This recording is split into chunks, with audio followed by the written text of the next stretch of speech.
On today's Locked On Leafs, we continue with part two of our reactions to the Athletics Leafs fan survey. What to do with the core four, which UFAs should be prioritized. All that and more coming up on the Locked On Leafs podcast, part of the Locked On Podcast Network. It's your team every day.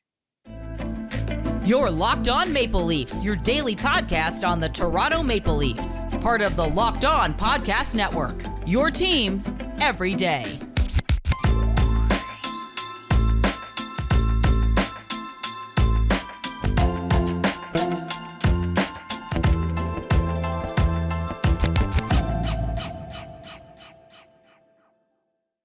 Hello and welcome into the May 19th edition of the Locked On Leafs podcast, your one-stop shop for all things Leafs. I'm your host, Mike DiStefano from TSN 1050 Toronto Radio, also known as Al's brother on TSN's Overdrive and TSN 1050's Leafs Lunch. Joining me, it's my co-host, Dave Morassutti from Sportsnet, also a writer for the NHLPA. Locked On Leafs is a daily Maple Leaf-centered podcast, so be sure to subscribe for free wherever you get your podcast from. Also, catch us up on video. We're on YouTube, Locked On Leafs. Hit subscribe, hit the little notification bell as well. We got new content coming out to you guys each and every weekday morning, so make sure that you're subscribed. We got full year-long Leafs coverage.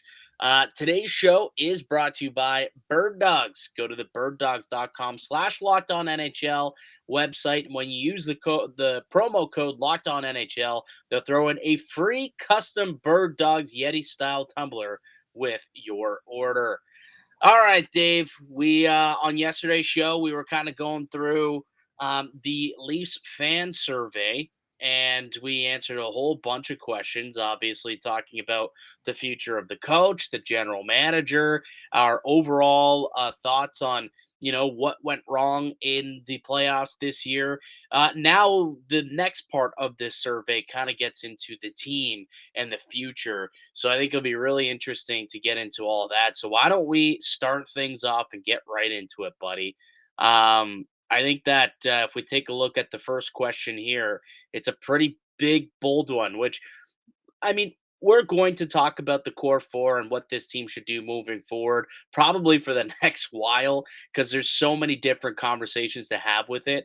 But the question that was posed in the athletic survey was flat out, should the Leafs break up the core four with a trade? And I don't know if this is kind of surprising. Only 73.7% said yes.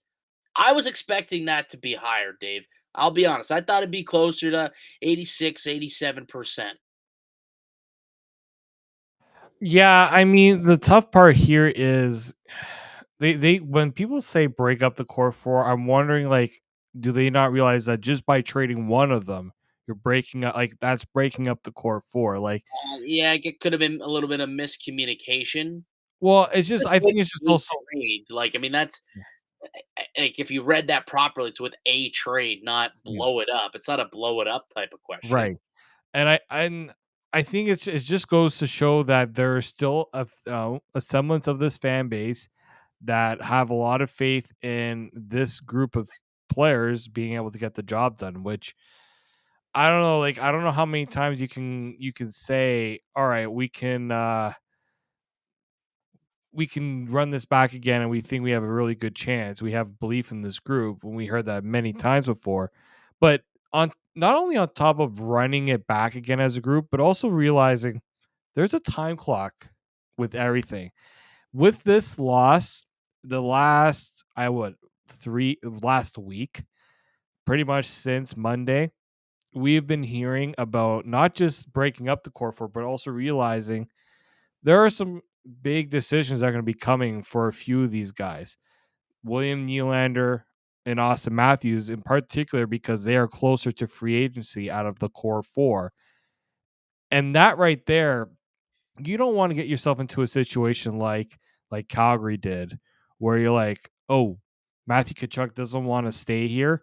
Now we got to trade him, hope we can get something back for him. And look, they did their best, but you don't want to put yourself in a situation where, you know what, we're going to keep this together. And now, oh, we didn't get much out of this group in terms of value with guys, potentially leaving, for their next destination as well. And the next question that was asked, that it was more of a follow up, I guess, to the should the Leafs break up the core four with a trade is well, if the Leafs were to trade one of their core four forwards, who doesn't have a no movement clause for July 1? Who should it be? The options were Mitch Marner, William Nylander, Austin Matthews, or don't trade any of them. Obviously, the this is referring to people who do not have no movement clauses, which is why John Tavares was not on this list. But trust me, we'll get to John Tavares in a moment. But Mitch Marner was the number one guy who Leaf fans would want to ask to move to trade, I suppose, at 55.1%. 23% don't trade any of them. 16% said William Nylander, and only 5.5% said Austin Matthews. So it looks like Leafs Nation has spoken, and they believe that of the core four players, or of the three guys who are up for protection starting July 1st of Marner, Matthews, and Nylander, that Mitch Marner should be the guy to go. Do you agree with that decision? Wholeheartedly. And the two reasons I believe so, one is Marner is under contract longer. So I understand his deal doesn't represent the best of cap hits, and that's going to be a tough trade to swing. You got any team that's trading for him has a guaranteed 2 seasons of Mitch Marner, and guaranteed in that he has a no movement clause, so you can't trade him once those no unless he waives the no movement clause after the fact. But that's one thing, and I guarantee there are some teams that they feel that if they get Mitch Marner out of Toronto, he might actually thrive. Right? There are players who once they get traded by Toronto, we have seen it numerous times before, have come to find new life with the new team, right? And with Mitch Marner, he had a 99-point season. He is up for the Selkie, one of the final three for the Selkie. I think a lot of teams will value that. I didn't get a chance to look at the structure of his contract because while everyone's talking about how he's getting, $10.9 million, that's just the cap hit. The actual dollars are, I think, what are more important when you look at dollars in and dollars out. So I'm actually looking at it right now. Total salary is just about is $16.5 million over the next 2 years. So $8 million a season for Mitch Marner. Like Mitch Marner, probably a little bit closer to that number. Actually, I think he's a little bit better than an $8 million player. He's roughly around a $9 million player, in my opinion. Than he is a $10.9 million cap hit player. And that's the problem right there, is because we look at the cap hit and not the money being owed. That's what a lot of teams are going to look at here if they're going to look at doing a Mitch Marner trade. Yeah, the one thing though is if they look to trade him before July 1st, a big chunk of that money is going to come off the books right away that they're going to have to pay. $7.25 million signing bonus due on July 1st. So whoever's trading for him is they're going to have themselves quite the check that they're going to have to write within a couple of days of bringing that guy in there.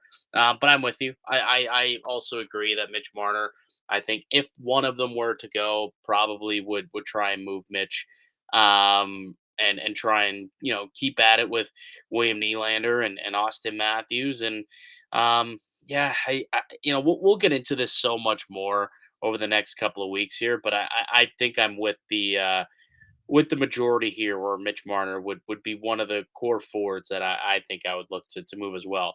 If we keep scrolling down here, there was no mention of John Tavares, obviously, in that one. But here's where you get to the John Tavares question. And it is an interesting conversation to have here, Dave. If you were the Maple Leafs management, would you have the uncomfortable conversation with John Tavares and ask him to waive his no move clause? The possible answers were yes, even if it means he declines and the relationship is damaged, or no, he is the Leafs captain. 63.5% said yes, even if he declines. and the relationship is damaged. 63.5% of people are correct here, David. I think you have to have the tough and difficult conversation this year. I really, really do. I know a lot of people hate, when players get asked to waive their no moves, and people who are player friendly, like former players, they look at that and they say, "Hey, he earns his right to not be moved, so I'm not even going to ask him." I know that Brian Burke used to operate in that manner. If you had a no trade or no move, you earned it, therefore you can keep it. And he was never asking people to waive. But look, the Leafs are in a different situation. And unfortunately, John Tavares can no longer provide anywhere near the value that his contract and his cap hit in particular has right now for this team at 11 million bucks. He just can't. So I think that you would have to have the uncomfortable conversation and ask him. I'm just not really too sure if he has any interest in waiving it though. But hey, doesn't hurt to ask, in my opinion. Yeah, I mean that's the thing, right? It doesn't hurt to ask, but you know exactly what that answer is going to be. Unfortunately, he's like I don't see John Tavares wanting to like. There's a reason why he probably pushed to get that no movement clause in that contract because he wanted to show his commitment. He is committed, and you know what? He's a free agent. He had that right to ask for the no movement clause, so he doesn't. He has every right to say no. Like it's like if they feel like not asking, like they don't want to ask a question because they want to hurt the relationship or they want an uncomfortable situation, it's already an uncomfortable situation. Like he didn't perform as an $11 million player in the playoffs. Like that's like he puts the team in a bit of an uncomfortable position when he doesn't have the production that he's being paid for, right? So like it's already an uncomfortable situation. You're in Toronto. There's always going to be uncomfortable conversation to be had because I guarantee he's probably heard about a lot of us saying that he hasn't performed to the level expected of him. So I don't think that there's an uncomfortable like you should ask him, and if he says no, okay, we just wanted to get that out there, you know, and leave it at that. I understand it'd probably be a little awkward and uncomfortable to say, okay, well now you want to trade me. Well, guess what? We haven't really gone to the point we need to. We need to make some changes, and we want to see what options are available to us. John Tavares had how many points this season, Dave? Like 83 or something like that, somewhere in that realm. Only 37 of them came at 5-on-5. Only 37 came at 5-on-5. One more than Michael Bunting, who makes $950,000. Like that's what we're kind of talking about here. He only had 16 goals at 5-on-5 this year. Most of his production comes on the power play, and I just feel like that's way too much money to spend on what I guess you could consider a power play specialist. I think that I don't see them moving on from him, and I don't see him saying yes to that no move clause being waived. But ultimately, it'd be a nice, it'd be nice if it did happen. If that contract was no longer on the books, that's all Mhm. I'll say, and I'll leave it at that. Before we continue, though, Dave, why don't we quickly tell the good folks listening to the show about our latest and newest show sponsor? We love them. It's Bird Dogs. Yep, we got that order in, Mike. I'm sure you got your order from Bird Dogs. I did. Now we can look good, feel good, and have a little bit of versatility in our life with Bird Dogs. They are the clothing of the summer. Their stretchy fabric make even my legs look great, and they're Dude, comfortable. you can literally squat in these bad boys. I was squatting in them. I was like, all right, how stretchy are these things? How comfortable are they? I was doing squats in shorts. It was awesome. And these aren't your typical like athletic shorts. These are they're not only they don't only feel good, but they actually look like shorts you can wear at the golf course. If you got to if you want to hang out with some friends and you just want to throw on a pair of Bird Dogs, they are perfect for a night out in the summertime. So make sure you go out and try to get yourself a pair of Bird Dogs. And if you go to birddogs.com/lockedonnhl, you can enter the promo code lockedonnhl and they'll throw in a free custom Bird Dogs Yeti style tumbler with every order. What great value. So go to birddogs.com/locked on NHL and enter the promo code locked on NHL to get that offer for the summer. Welcome back into the Locked On These podcasts. I'm Mike DiStefano. I've got Dave Morassutti with me. Thank you so much. If you are an everydayer of this pod, you know who you are. Thank you so much. We really appreciate all the support that you guys get for coming back and listening to us each and every day. If you're new to the show, we also appreciate you and hope you become an everydayer. If you enjoy the content that you've been listening to so far today, well, we got a whole bunch more of it to come throughout the course of the off season. Every Monday through Friday, we're putting out new content, new shows, and there's a lot that's going to be happening over the next 6 weeks leading up to July 1st. And then, hey, we still got stuff throughout the off season. It's a 365 type of podcast, so make sure that you are subscribed to us here at Locked On Leafs. All right, Dave, let's continue our look at the Athletics Leafs fan survey results. If we go to the next section here, I believe this one is about the unrestricted free agent class. So the Maple Leafs have, what did you You are do? correct. There we go. The Maple Leafs have 10 UFAs that they have to deal with between now and July 1st. So it'd be really nice if Kyle Dubas would give the Maple Leafs their answers so that, they can start signing people or re signing people or having preliminary discussions, all that good stuff. Of the list of free agents that were available to re sign here in Toronto as UFAs, Ryan O'Reilly, unsurprisingly, came in as the top priority for Leaf fans at 42.2%. Luke Shen coming in at second at 23.9%. Achari at 19.8%. And David Kampf at 6.2%. None of the above coming in at 4.5%. I I don't think Ryan O'Reilly's coming back, man. I'll be completely honest with you. It didn't sound like he was overly you know, excited about the possibility of remaining a Toronto Maple Leaf. Luke Shen, that's a guy who I'd be prioritizing. That to me would have been my selection and my first choice. The way that he really partnered up with Morgan Riley and allowed Mo to play his best hockey, and Luke was playing some fantastic hockey as well. I think Luke Shen probably would be the UFA that I hope Toronto brings back and finds a way to get him back into the fold here as the top priority among Leafs UFAs. Yeah, I know, and he was actually mine as well because I do not think Ryan O'Reilly is going to come back for two reasons. One, I think he's going to look to this is probably one of his last chances to get a pretty decent deal as a UFA. I know he liked playing in Toronto, but he also again like he didn't seem overly committed. He'll look into it if Toronto wants to throw me an offer that I like, but I just think when you look at the free agent market, Ryan O'Reilly is probably. I mean, I'm going to go on a limb here and say he is the best center available on the market. So teams looking to pony up for a decent center, Ryan O'Reilly is going to be the guy, and I don't think the Leafs are going to be able to compete with those offers. So He'll that's why I probably think. Go ahead. he'll probably just go back to St. Louis though. Like go Yeah, re-sign that's with the other thing. He didn't them. want to leave St. Louis, and I guarantee St. Louis just said, "We'll just sign you back." We'll sign you in the off season. Yeah. That was probably a conversation that was had.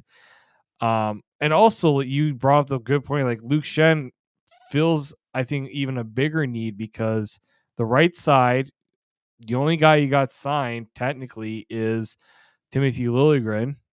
Now TJ Brody plays the right side, so he's back. Connor Timmins. Don't forget about Connor Yep, Timmins. Connor Timmins is here, but are you gonna prioritize Luke Shen or are you gonna prioritize Justin Hall? I think it's a pretty simple and easy answer here. That I probably lean towards going for Luke Shen. I just think he's exactly the type of player this team needs. He stepped into a role that we didn't expect him to step into, and he did it quite well. And he wants to be, and I think he would like to stay. That's the other thing too. Yeah, would he like to go back to Vancouver? I think maybe just because he likes being out west, but What I think this is where he wants to stay. He made it seem like he really liked the fact that he was back in Toronto after all these years. what type of contract do you see that being though? I think the one thing you can try to do is give him 2 years, maybe. uh in terms of a number itself, I don't even know what he was at. I think he was at league minimum, He was 900,000. making like 850 somewhere in that range for sure. I think he Yeah. overperformed. But like you don't view him as like a geo candidate where it's like just give me league man. Like you probably might have to pay him a little bit, like 125 for 2 years. And I'll be fine with that because he plays on the penalty kill. He played some very tough minutes in the defensive zone. You saw the chemistry he had with Morgan Riley. That was very important. I understand the Leafs have an abundance of defensemen signed for next year, but again, they don't have that Luke Shen style, the guy that's going to have a little bit of that sandpaper, going to fight for his teammates, be a good guy in the locker room too. So yeah, if it's a 1.25, the Leafs can. I think the Leafs can definitely stomach that if they make some other moves, obviously, and then that in that regard, it would make other decisions. Then you could prioritize other decisions that need to be made up front because I think that's where most of the work is going to have to come. Are you surprised that Michael Bunting didn't get a little more love? He came in at 2.8%. I probably would have put Bunting ahead of, Camp, none of the above, maybe. Yeah. Probably also maybe Nola Chari. Like Michael Bunting's played on this he's been a top line forward for 2 years now with this team. I'm Yeah, kind I of just surprised he was so low. I just think his reputation. And we talk about the reputation he had with the refs got soured. I think his reputation with Leafs fans also got a little bit sour because he was another guy who kind of lost his production in the late stages. Like ever since what March, he really struggled to put up offense. And look, I like Michael Bunting. I think he gives you something different up front.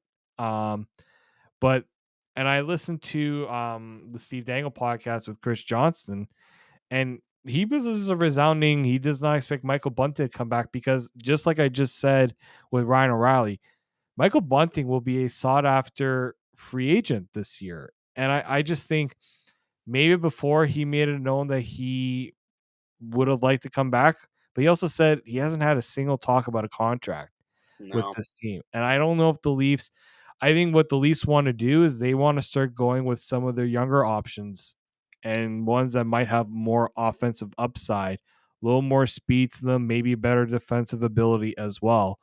I think Matthew Knies' emergence also showed Michael Bunting is a luxury to if you want to keep around for the number he's probably going to want in free agency.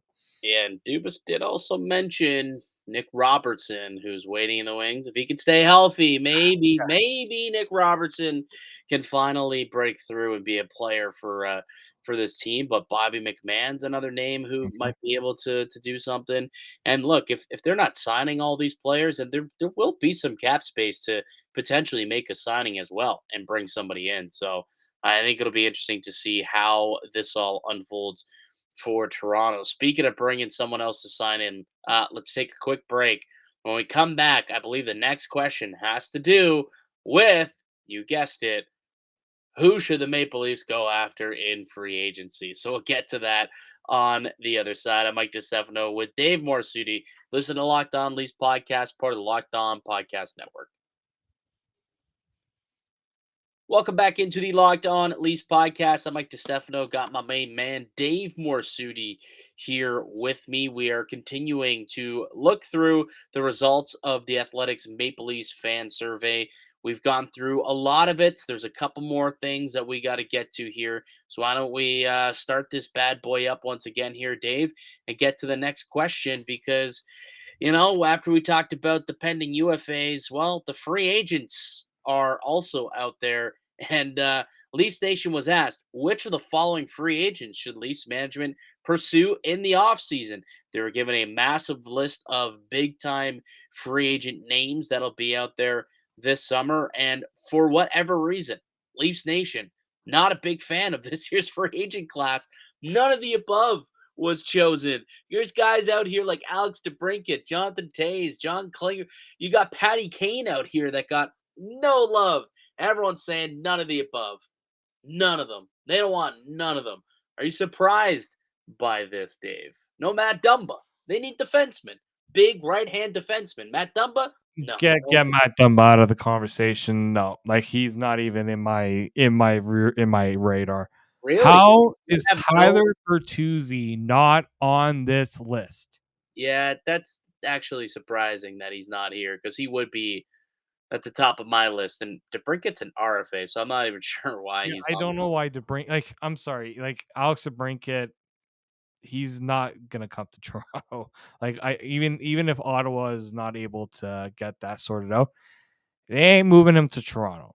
That's just not gonna happen. But like Tyler Bertuzzi is my top pick because he'd be perfect for like that middle six, like second line left winger spot. Out of all, like, now I will say, and I read Dom's report on the Athletic of like his top free agents, and Tyler Bertuzzi was among them.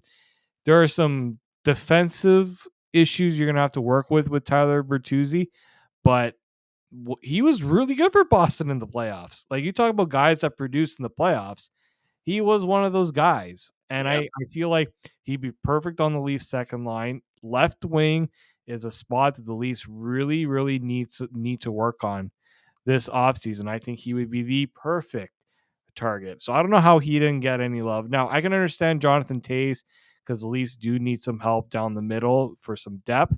I'd take a Taze as a fourth line center. Little Yep. flyer on Johnny Taze. I'd take a. I think Jonathan Toews, he's not going to, he just struck it rich with his last deal. I think he is looking to cement his legacy and try to get another make another run at a Stanley Cup. I think he'll have his obviously his pick of the litter as a and I think he's a guy that has stepped up in big moments. Even when he was in Chicago, was in their kind of final years as contenders. Like it's the Jonathan Taves show. I would like to see the Leafs consider that if that's the role that Taves is willing to take. Yeah, interesting. I'm still kind of blown away that none of the above had such a large chunk of the I such a large chunk. Either none of the above or a couple defensemen. They don't need the Leaf fans know that forward help isn't what's needed for this team. I guess it's defensemen or Yeah, nothing. because Leafs didn't struggle to score at all in the second round. Yeah, well, exactly. But let's move on here. Get to the next question here. We got to zip along as we try and finish this bad boy up. Just a couple more left. Which of the Leafs secondary pieces would you like to see traded to improve the roster? Callie Yarncroc, TJ Brody, Jake McCabe, or none of the above? It's pieces of the core that need to be moved, and none of the above. It's piece of the core that needs to be moved comes in up at number one. 53% of the voters say that it's the core that needs to go. Don't trade Callie Yarncroc. Don't trade TJ Brody. And don't trade Jake McCabe, they say. Um, I'll be honest with Yarncroc, I could see him being a player, but yeah, it is one of the core guys. What I'm surprised by is there's been some conversations that I've seen where a lot of people want to get rid of TJ Brody because he had a down season with with injuries and obviously wasn't terrific in the postseason. Are you ready to write off TJ Brody here after one bad year? Like, do you think he's on the downside, or do you think injuries maybe just have been plaguing him all year, and he'll be good to go and a lot better next season? I mean, you can't help not be a little bit concerned because he had his struggles. But at the same time, I feel like they just threw him in so many different situations with so many different players that it's a little bit of a it was there was TJ Brody takes up shoulders a lot of the load for this team. So I like to give him another shot to try to see if he can. I mean, this is also I think his last shot. So it's not like the Leafs are keeping him around forever. I think what are you going to do better than TJ Brody? That's the real question you have to ask yourself. Like the Leafs don't have a defenseman in the system that's going to replace TJ Brody. Um, if you can trade him for someone a little bit more mobile, sure, but I don't know many teams are going to be trading mobile defenseman and say, "Yep, we'll definitely take TJ Brody off your hands." I think there's value in TJ Brody as a defenseman. dependable top 4 guy. I didn't expect him to be as good as he was when the Leafs signed him. And I think he should be given a chance to bounce back. But as Kyle Dubas said, all options are on the table. If a team gives you an offer you can't refuse for TJ Brody, consider it. Like I'm not gonna be definite in saying he definitely has to say don't look to trade him, but I'm also not like he was the problem here either. Yeah, I think that's a fair take to have on TJ Brody. I'll say this too before we close on this one. I am surprised that actually a decently high chunk, Jake McCabe got 12%, making $2 million next year. I think Jake McCabe is pretty good quality. I know that, the second round did not go well for Jake McCabe, and maybe it was just recency bias.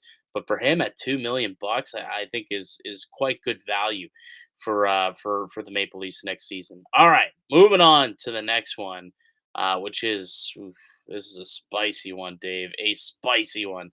Matt Murray had an injury-plagued season. What should the Leafs do with him next season?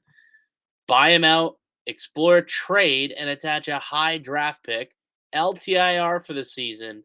Play him as part of a tandem. He's a Stanley Cup winning goaltender.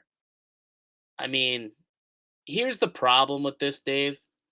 LTIR should, I guess, be the number one because then you don't owe him anything next year. Like for the buyout, it would cost it's considerable savings in the first season because they only actually have 687,000 against the cap. So you open up like $4 million or something close to it.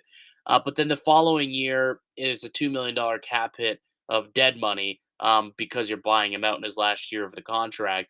So there's kind of that, which is a bit of a hindrance. That comes in at 21%. Exploring a trade to attach a draft pick and prospect is the third option, coming in at 19%. Play him only gets 5%. The number one was LTIR for the season at 53.8. The problem there, Dave, is I mean, doesn't Matt Murray have a say in whether or not that LTIR situation comes to fruition here?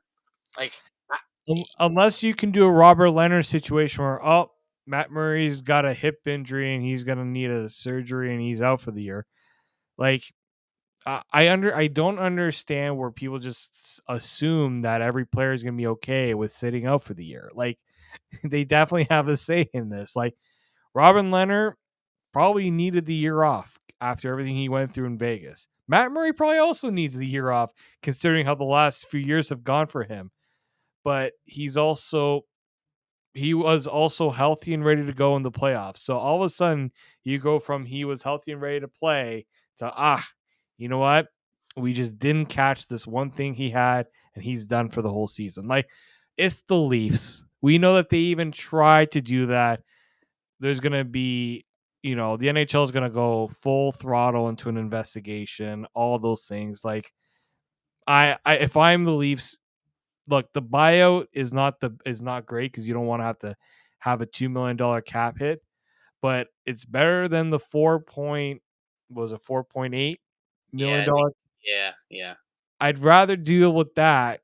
Deal with like obviously I wouldn't have to deal with any cap hit. If you can find a trade that works, that should have been the number two probably, or number one in my opinion. Number two should have been the buyout. Then number three Okay, for so LTIR. rank them for me how you would have it. Explorer Mrazek Lake trade. That's number one. Okay. Buy him out would be number two. I mean, I can't even. I guess I'll put LTR as three because I just don't see how you can get him as part of a tandem when you have Samsonov and Joseph Woll all in the fold also next season, Yeah. right? Like there's just no way you are trusting Matt Murray. Like I try my best to give Matt Murray the benefit of the doubt. I had sympathy for him because his last injury was a concussion that wasn't his fault, but it's everything else in between. And I hate that I'm going to eat my words because you can't depend on the guy. And the best thing and the best ability for a goalie is their availability. And you got Joseph Wall and Ilya Samsonov who are probably going to come in at a pretty decent price. Like I think the good thing for the Leafs right now when they're going into that contract negotiation with Samsonov is that We also have Joseph Wall here that we're going to give a lot of starts to. You're not the undisputed number one going into next year. Yeah, he hasn't proven that he can No, be a 60-game starter, exactly. bulk of the load, and command 6-7 million. He's still going Exactly. to be probably in that 3.5 to 4.5, 5, depending on, I guess, term. I would. Exactly. So if I'm the Leafs, you just try to get rid of the Matt Murray. There is going to be a team that will take on the deal. If someone's able to take Mrazek's terrible contract, boat anchor of a contract, somebody will take Matt Murray, and you just say, you know what? Half the time you can put the guy on LTIR and you don't even have to worry about it. They can be the one to LTIR him if they need to. Yeah, that would be that would be a godsend. I guess whoever brings him out. Here's why I think it's more difficult though to get a trade done with or with Matt Murray. His contract next year is way more in salary than it is in cap space. So it's a $6.25 million cap hit. 25% of that's being retained by Ottawa. But the actual dollars, and it's all salary, which means there's no signing bonus for, to wait until July 1 and then try and make this trade. It's all salary, which would be have to be paid in full by the team acquiring. His salary is 8 million next season. 8 million. Do you know how much of a what type of draft pick or prospect you would have to attach for a team to look at Matt Murray and say, "Yeah, I'll pay that guy 6 million bucks." Like $6 million. Do you remember the last time the Maple Leafs had to get $6 million off their books and what it cost for them to do so? No, don't remind me because it's being reminded every time this guy scores for the Carolina Hurricanes right now. That's right, and he did actually tonight score for the Carolina Hurricanes. It's Seth Jarvis. It cost the Maple Leafs a first round pick, which turned out to be, what was it, 13th overall or 13th something like that. overall. Yeah, so like it was a top 15 pick. It cost them to move that off the book. So, the Leafs do have a first round pick. It's Boston's first round pick. I believe it's right now, it's 28th Yeah. overall. I think it's locked in at that. You know, are you willing to trade that draft pick to get rid of Matt Murray? Perhaps. But for me, the buyout makes more sense than attaching a first round pick because it's only 687,000 against the cap this season, and then it's 2 million the following season. But Dave, the following season, we're expected to see a massive jump in cap space. So I don't think it'll be that as brutal as it seems because we're expected to see the cap go up by 5 to 7 million in a couple of years anyway. So, I would say if LTAR is not a legitimate option, I mean, if it is, clearly take advantage. Yeah. But if it's between trading him or buying him out, for me, I think the buyout makes the most sense, and that allows you to draft a good young prospect as well. So for me, I would say buyout actually um, would be my number one answer. And then if you don't want to do that, then you explore. I mean, if someone wants to do the same deal as Fraser Minton or the Chicago Blackhawks did for Mrazek, where all they actually did was slide back like 8 spots in the draft, sure, 100% I'll do that to slide back 8 spots. But if you're giving up a first round pick and getting nothing in return, that's where I would probably go to the buyout as the what I would do there. All right. Speaking of the draft pick that I just referenced, I think the next one is your confidence level in Samsonov and Joseph Wall. We kind of touched on that as we were talking about Matt Murray. Really quickly, do you want to give a scale 1 to 5 the confidence you would have in a Samsonov Wool duo next year, a tandem? I'm like 3 out of 5. Yeah, I might go 4. I think I'm with the majority here. 55% are about a 4 out of 5. I think that Samsonov played well. Joseph Wall, when he was in there, he played really well.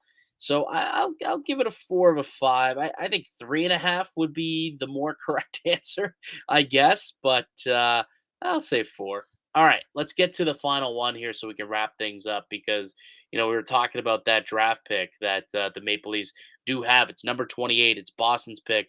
in the draft. And the Athletic asked Leaf fans, what should the Leafs do with their first round pick, number 28 in the 2023 draft?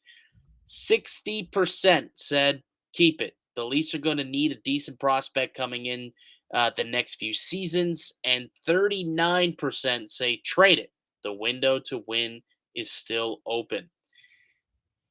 Dave, where do you sit? Should the Leafs stick and pick, or are you with the minority here and think, hey, if you can improve your club and use this first round pick to do so, the teams that win now, don't be married to that first round pick. Where do you sit? I think they should keep the pick. I think they just need to find ways to add younger talent because and look, I actually don't hate the answer. Like when they say keep it, the Leafs are going to need a decent prospect coming up in the next few seasons.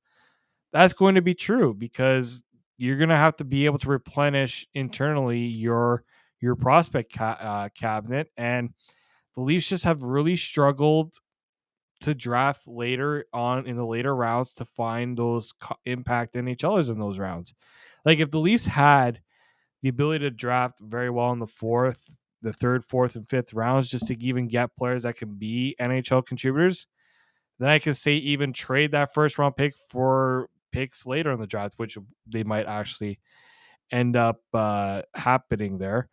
Um, but I just think that they've traded this first round pick too many times in the past, and they're kind of suffering a little bit for it because they haven't had those players come up late in the later rounds to really like even like Nick Robertson hasn't really come up and been an everyday NHLer for them.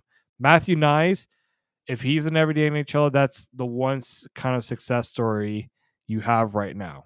And that to me just says you need to give yourself every opportunity to keep adding young talent because that's how some of these teams are able to, be competitive year after year as they got these young guys stepping up for them. And the Leafs just haven't had that right now. We're gonna differ on this one as well, Dave. I think I agree that the window to win is now. It's now and it's open. And I think if you can make your team better to try and win a Stanley Cup, I think you do it.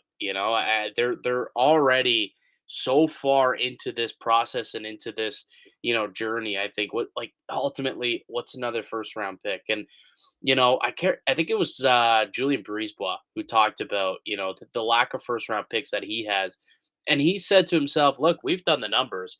A late one is basically a second round pick, which is like a 14% chance of that player ever getting to 100 games in his career. Like that's what we're talking about here. A 14% chance that that player plays 100 games for your franchise. If that's the case and those are the odds, I'll take a guy who can win me games right now and help this team get over the hump and win a championship. I think it would be well worth it if they have the right deal in place. I'm not talking about trading it away for, like a third line winger, but if it's the right deal, that will help this team, a top four defenseman perhaps, or so, you package it with something else to go out and get a really, really solid top four guy, top pair. I think you pull the trigger and you get it done. I would not want to be married to this first round pick. I just simply would not be. But hey, we'll see what happens in a few weeks. We'll see who has to make the decision because they ain't, it's not Kyle Dubas right now. Maybe it will be. We don't know who the heck it's going to be. We still got to wait to find out who wants to be the general manager of this hockey club. Kyle Dubas right now, still waiting to hear what he's got to say. And we're all waiting because there's a lot of things that need to happen. Talk about 10 unrestricted free agents that the Maple Leafs have.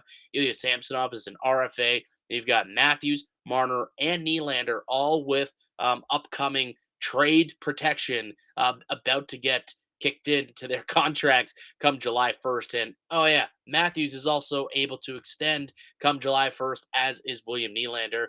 And they need a coach potentially as well, or at least they need to figure out what they want to do with the coach. A lot that still needs to be figured out, and it all starts with the man himself, Kyle Dubas, and whether or not he wants to continue to be the general manager. Hopefully, we get that answer over the course of the weekend, Dave, and we can start, moving on to the next thing here and try and figure out what to do with the roster itself once they get a captain for their ship.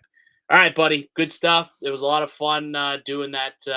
Looking at that athletic fan survey and just kind of talking about it. We'll go into detail on a lot of these subjects. We kind of were touching and scratching the surface on some of this stuff. We'll be going into detail over the course of the next 6 weeks, as there's potential for some big waves to be made here in Leafs Nation.